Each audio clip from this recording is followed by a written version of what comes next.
أعوذ بالله من الشيطان الرجيم. بسم الله الرحمن الرحيم. أحل لكم صيد البحر وطعامه متاعا لكم وللسيارة وحرم عليكم صيد البر ما دمتم حرما واتقوا الله الذي إليه تحشرون. جعل الله الكعبة البيت الحرام قياما للناس والشهر الحرام والهدي والقلائد ذلك لتعلموا أن الله يعلم ما في السماوات وما في الأرض وأن الله بكل شيء عليم. اعلموا أن الله شديد العقاب وأن الله غفور رحيم. نانی درس کی ان شاء اللہ العزیز سورۃ نساء پارہ نمبر 7 رکوع نمبر 13 آیات نمبر 96 97 98 درې آیاتونه چې نو هغه به ویل کېږي. احل لکم صید البحر وطعامه د دې آیات د ماقبل آیات سره ربط او مناسبت چې نو هغه آسان دی. ډېره مخکې چې نو هغه ذکر کړی شولو چې د محرم د پاره چې کله سړی احرام د حج یا د عمره احرام اتړي نو د د پاره ښکار کول چې نو هغه دا ممنوع او ناجایز دی. نو پای کې دغه خبره ذکر شوه او اوس د هغې چې نو تفصیل ذکر کیږي. نو الله رب العزت فرمایي احل لکم صید البحر وطعامه او دا پرونی درس کې چې نو هغه مونږ د ښکار په معنی کې دا ټولې چې نو هغه مسلې ویلې وي چې دلته مراد چې نو هغه ښکار دی او د ښکار نه وچو به چې نو هغه مراد ده. د دریاب د اوبو چې نو هغه کم ښکار وي بیا تفسیر خازن کې لیکلي برابره خبر ده که دغه د خوږو بوی او که د تربو بوی که دا چې نو سمندر دریاب وي او کوټې وي نو د دې چې څومره هم ښکاري هغه د انسان دپاره جایز دی. حدیث مبارکه چې نو هغه مفهوم دی. حضور علیه الصلاة والسلام فرمان مبارک مفهوم دی احلت لنا المیتتان. الله پیغمبر فرمایي زمونږ دپاره چې نو هغه دوه وینې هغه جایز دی الحوض والجراد یو مهی او دویم چې نو هغه ملخو. نو د څوره هم چې نو هغه دریابي ښکار وي نو د احرام په حالت کې سړی چې نو هغه د دغه ښکار کول د لپاره جایز هم دی خوراک هم جایز دی او ښکار هم جایز دی. وطعامه او د دغه دریاب چې نو هغه خوراک دریاب د خوراک نه مراد چې نو هغه د ټولو فقهاو په نزد دلته دا دی چې د دلته نو هغه دریاب نه چې کم بهیر او اوچت شي تاسو که خیال کړئ نو دریاب اکثر موجونه وهي چپې وهي نو کله چې د دریاب چپه وهي نو د دې سدې خوا وچوبې له اوبه راشي بیا دا اوبه د دې نه چې نو هغه شاته واپس لاړې شي نو بعضې کرت اکثر په دې کې مې د خوا رارتاو شي راشي بیا د هغې نه اوبه چې نو هغه په څنګ شي واپس لاړې شي نو دغه پاتې شي. د دغې خوراک هم جایز دی ځکه چې مې کې چې نو هغه ذبحه چې نو هغه مې کې نشته نو چې کله پکې ذبح نشته نو د دې خوراک مطلقاً جایز دی که دریاب. ها دا یاد ساتئ چې کله مې چې نو هغه په دریاب په اوبو سیند کې چې نو په سپینه خېټه را روانو نو دې ته سمکې طافي وایي نو دغه سمکې طافي چې نو هغه بیا د دې خوراک ناجایز دی. دا د څه مصیبت او بچیانو هغه د هغې په وجه حادثې په وجه باندې شوي او دا بیا د انسان دپاره زهریله وي. نو د دغه مې چې کم په سپینه خېټه دغه شانتي پاستر را روان ولو نو د دې خوراک چې نو هغه ناجایز دی. نور چې څومره هم ځای مې دی نو مې چې نو هغه دی د هغې خوراک چې نو هغه جایز دی او حلال دی زمونږ د احنافو په نسبت باندې. باقي نور کې چې نو هغه بیا اختلاف دی چې نور کم شیزونه جایز دی او کم جایز نه دی نو پای کې بیا اختلاف دی. خو د مې متعلق چې نو اتفاقي دغه خبره ده نو چې کوم اتفاقي ده هغه مونږ ذکر کړلم. وطعامه او د هغې نو هغه خوراک متاعا لکم ولسیارتي الله ستاسو د فایدې دپاره ولسیارتي او ستاسو د قافلې یعنې د مسافرو دپاره دواړو دپاره چې نو هغه د حلال کړی شي. وحرم علیکم صید البر ما دمتم حرما الله وی تاسو نو هغه په حالت د احرام کې کلی نو چې څو پورې ستاسو احرام وي د هغې پورې تاسو باندې د وجوب ښکار چې نو هغه ناجایز او حرام دی. په خپله دی دغه ښکار نشي کولی. البته دا یو مسله ورسره یاد ساتئ که بل چا ښکار وکړو دلی راوړي نو د جمهور علماو په نسبت باندې بیا دغه ښکار چې نو هغه د لپاره خوراک جایز دی، خو شرط ولدا دی چې د به ورسره په دغه کیسه تعاون چې نو هغه نه یې کړی، نه به ورته اشارتن، نه به ورته دلالتن، نه به د ښکار د ده دپاره کړی شوي، اتفاقي شی او راوړو بیا د هغې نه استعمال کړو، نو د هغه خوراک دپاره چې نو هغه بیا جایز دی. خو که دی کې نو د ده سره څه قسمه تعاون حاصل شوي نو بیا په هغه صورت کې جایز نه دی. او د دغې په ضمن کې چې نو هغه دا مسله سره هم یاد ساتئ، مې که چا د هندو کافر نه واغستو نو د هغې خوراک هم جایز دی. هغې غټه وجه دا ده چې په نور څومره چې نو خوراک څښاک د غوښې سره چې تعلق ساتي د دې ښځونو چې نو کافر نه بت مت والا یا د دغې دي، نو د هغوی هغه خوراک جایز ځکه نه دی چې د هغوی بسم الله نشته،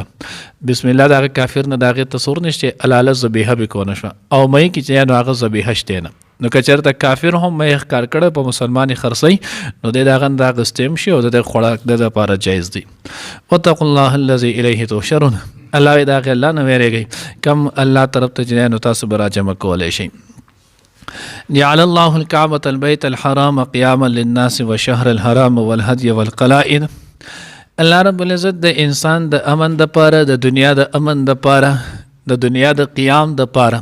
په دې آیات کې څلور شیزونه چې دی نو هغه ذکر کړي او دغه څلور چې وګورئ چې دا تقریبا د دغې یوې خبرې د وجې نه دي. دا یاد ساتئ چې د کمې پورې خانه کعبه وي د هغې پورې به د دنیا نظام وي. کله چې خانه کعبې چې دی نو هغه تعمیر ختم شو د دنیا نظام چې دی نو هغه به ختمیږي. تفسیر معرف القرآن کې چې نو هغې دلته لیکلی دي وایي چې دی نو هغه او داسې دا چې نو نور تفاسیر هم لیکلي، نو وایي چې د خانه کعبې چې دی نو هغه قیام چې کمې پورې خانه کعبه چې دی نو هغه موجود وي تر هغه وخته پورې به چې دی نو هغه د دنیا نظام چې دی نو هغه به دا قایم او دایم وي. کله چې نو هغه خانه کعبه ختم شوله دنیا نظام چې دی نو هغه به دا خود به خود ختم شي. صحیح بخاري چې نو هغې روایت او د هغې مفهوم دی، حضور علیه الصلاة والسلام چې دی نو هغه وفرمیل چې نو هغه په آخر دور کې به یو حبشي کافر چې دی نو هغه به راشي قد چیت والا کږو خپو والا، دی به چې نو هغه په مکه مکرمه په دغې باندې چې نو هغه به حمله کوي. نو کله چې دی حمله کوي او را روان شي مقام بیدا کې چې دا د مکې مدینې منورې نه چې مکې طرف ته راځي نو 35 کیلومتر فاصله کې نو هغه دا ځای راځي. مقام بیدا کې به د دغه پوج څه حصه چې نو الله پاک ځمکې ته حکم وکړي هغه به ځان ته راکاږي، ځمکه کې به ننوځي. باقي کسان چې نو هغه به دی راشي نو دی به خانه کعبې د ورانولو چې کله څنګه اراده وکړي الله رب العزت به اسرافیل علیه السلام ته حکم وکړي هغه به شپېلۍ ووهي او د هغې سره به د دنیا ټول نظام چې دی نو هغه ختم شي. نو د خانه کعبې د دې قیام دا چې نو هغه د دې خبرې علامت دی چې دنیا به آبادی. کله چې خانه کعبه لاړه دنیا چې دی نو هغه نظام هم لاړه. اوس دلته سوال نه پیدا کېږي چې د دې سره څه نسبت دی چې خانه کعبې قیام د دنیا د آبادی باقی پاتې کېدو سره د دې څه مناسبت څه نسبت دی. نو دا لازمي نه ده چې هر خبره د انسان په عقل کې دراشي. لکه اوس مغناطیس دی نو د وسپ نه چې دی انې د ځان ته راکاږي د مغناطیس د وسپ نه سره څه نسبت دی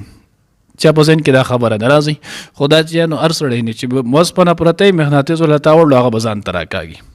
دغه شان د دې نو هغه دی د دې حکمت دا صرف او صرف الله رب العزت ته نو هغه معلوم دی، د الله نه ما سوا چې نو هغه چاته نه دی. نو د دغه حکمت یا په دغه پسې ګرځېدل نه نشي. بیر الله پیغمبر ویلي آمنا وسلم نه زمونږ په ایمان دی. خانه کعبې ته کعبه ولې ویلی کېږي نو دوه وجې ذکر کړ. اوس کعبې چې نو کعبې ته کعبه د دې وجې نه ویلی کېږي چې چورس چې نو مربع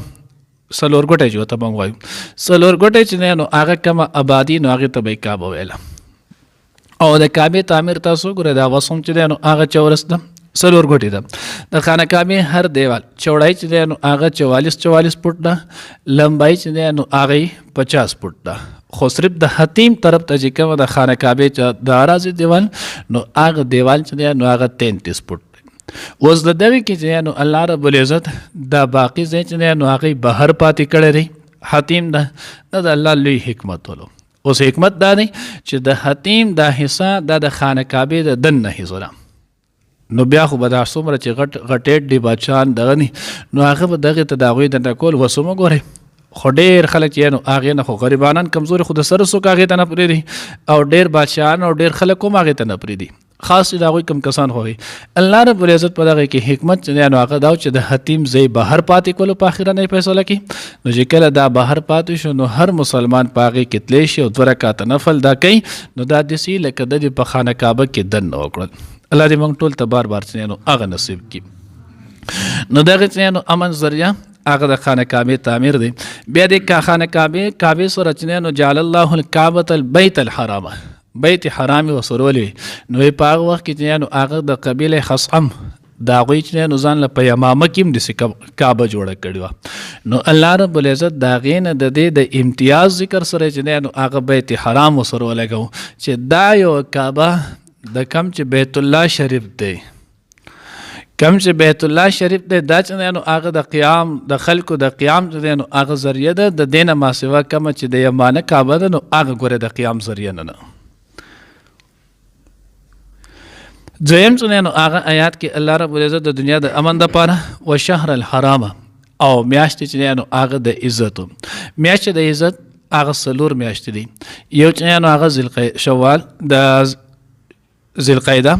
دویم ذوالحجه او دریم محرم دا درې واړه چې نو هغه پر لپسې دي ذوالقعده ذوالحجه محرم او یو میاشت نو هغه د رجب زبرګه میاشت دا کوم چې مخکې تیر شو عربو په دور کې چې نو هغه به هم د احترام کېدلی شو دې ته یو امن او سکون ورکړی شو او خانه کعبه هم دغه الان کې عربو دا غوي جهالت چې نو معروف او مشهور ولو خو په عربو کې الله رب العزت دا غوي پرونه کې هم د خانه کعبه او د حرم داسې تعظیم خودلو چې دا غوي به د خپل پلار قاتل هم په خانه کعبه کې او په حرم کې دنه به ولیدو نو سترګې به ښکته کړي چې په دمه نظر نه لګي غوسه مې نه سوا کېږي خو التی به هغه تسنوي دویم دا غوي بدیس کول نو دوی چې کله اشهر الحرم شو نو بیا به دوی په دغه میاشتو به د سلور میاشتو کې بچنه نو هغه ډاکې به نه کولې اغلاګانې به نه کولې خلکو ته به تکلیف نه رسولو دریم ول هدیه د قربانی چې نو هغه سوري بیگان درس کې هم تر شو نو قربانی سوري چې نو هغه هم د چا سره بچنه نو په خوا خلکو ځان چې نو خانه کعبه ته براتل ځان سره به خپل قربانی سوري را په مخ کړو نو چې چا سره به دغه سوري نو دوه داغه نه هم غلا ډاکه و غیره یا کرا سره به دښمنی ونه هغه ته به سنوي وي د بیت الله شریف د پاره چې نو هغه روان دی والقلائد او سلورم چې نو هغه پټي والا سوري د دې کې دواړه ماده دي بعضی کسانو چې نو ازجان داغه چې په خپل کله حج کولو یا د عمره احرام به واچو نو غاړې ته به یو هاره چولو نو دا به دې خبري علامت او جدي د بیت الله شریف چې نو هغه زیارت ل روان دی نو دته په پلاری کې څوک تکلیف ستړي نو هغه نه رسي او کله به دوی چې نو سوري به سره نو هغه سوري ته به اکثر دغه چې نو هغه هار یا پلچې نو زاړه چپل د شیب دا به علامت چولو نو خلکو بیا دوی سره تعارض نه کولو نو دیو جن الله رب العزت دا سلور شیزونه ذکر کړل چې دا د امن چې نو هغه زونه دي دا د امن چې نو هغه شیزونه تر څو چې دای در هغه وخت پورې به امني ذالک لتعلم ان الله يعلم ما في السماوات وما في الارض الله دا د دې لپاره چې تاسو پوه شئ چې الله رب العزت نو هغه پیژني هغه چې کوم پاسمانونو او پزماکه کې دي وان الله بكل شيء عليم الله رب العزت په هر یو شی باندې چې نو هغه پوه دی اعلموا ان الله شدید العقاب الله وی پوه شئ دا خبره ځان سره یاد کړئ چې الله رب العزت نو سخت عذاب ورکون کړي د هغه چا د پاره چې څوک د الله حکم نه مني څوک چې د الله حکم نه مني دا غوي د پاره الله جل جلاله چې نو هغه سخت عذاب ورکون کړي وان الله غفور رحیم او الله رب العزت چې نو بخون کې مهربان دی څوک چې د الله حکم مني نو الله جل جلاله دا غوي چې نو هغه پاره سره بخون کړي مهربان دی الله چې نو دا غوي ته عفو او درگذر کړي برونه آیات نمبر 94 کې نو هغه مونږه لاول چې کم د غاس لاول مونږ تلاوت کوو نو هغه ویلو خو په دویم ځل کله چې بیا مونږ ترجمه کوله نو په دا کې چې نو هغه ليبلونکم الله بشيء من الصيد تناله ايديكم ورماحكم رماح دا روح جمع د داغه چې نو هغه نيزه ته ویل کېږي نو دغه ځکه زموږ سبقت لسانی شي ما پاوځي کې چې نو هغه رماحكم مونږ په دې چې نو هغه رحمكم ویلو یو مرګري دا غي چې نو هغه نشاندهي کړو الله دې دا غل جزای خیر چې نو هغه ورکی دا ټکه هم دغه کم چې مونږ لاول څنګه ویلو او څنګه ورسته ټکه هم دغه صفقت لسانی چې نو هغه شی و الله دې دا غل جزای خیر ورکی الله دې مونږ ته صحیح په نصیب کړي او حل حلال کړی شوی لکم تاسو د پاره صید البر ښکار څه نو د دریاب وطعامه او خوراک داغې متاع لکم ستاسو د فیدې د پاره وللسیارة او د مسافرو د پاره وحرم علیکم او حرام کړی شوی دی په تاسو باندې صید البر ښکار څه نو د وچوبې ما دمتم حرما تر سوچ یې تاسو په احرام کې واتقوا الله الذي ويرګي د الله اغزاتنا الیه تحشرون چې هغه طرف ته به تاسو راجمع کولی شئ جعل الله الکعبة البیت الحرام جوړ کړي الله پاک کعبه چې نو کور د عزتو